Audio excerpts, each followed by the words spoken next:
it's okay to be sad sometimes. Let's look for it together.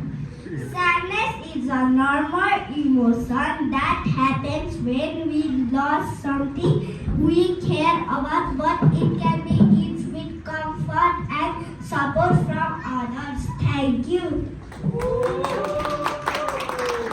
Over to you, Swami.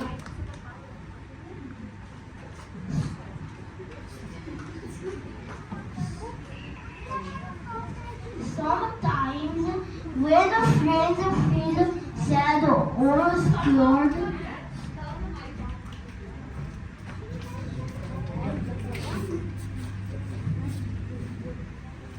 Dihan, how are you?